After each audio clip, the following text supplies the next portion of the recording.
Tensyon sa pagitan ng Israel at grupong Hezbollah lalo pang umigting at isang babae sa Democratic Republic of Congo gumagawa ng floorings gamit ang mga recycled plastic. Si Joy Salamatin sa sentro ng balita.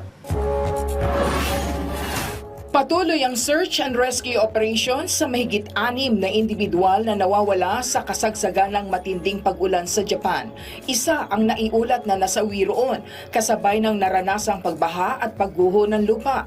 Nitong weekend ay inilabas ng Japan Meteorological Agency ang pinakamataas na heavy rain alert sa ilang lungsod sa Ishikawa Prefecture, kabilang na ang Suzu at Wajima.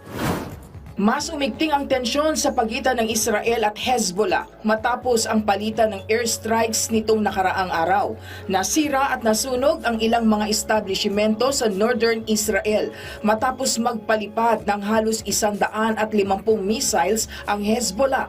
Ito'y bilang ganti sa isang airstrike na ikinasa ng Israel na kumitil sa buhay ng isang opisyal ng Hezbollah. Samantala, saad ni Israeli Prime Minister Benjamin Netanyahu, gagawin nila ang lahat upang maibalik ang seguridad ng bansa. Sa bayan ng Goma, Congo, isang babae ang nakaisip ng paraan upang mabawasan ang polusyon na dulot ng plastik sa kanilang bansa. Ito'y sa pamamagitan ng pag-recycle sa mga ito bilang paving blocks o floorings.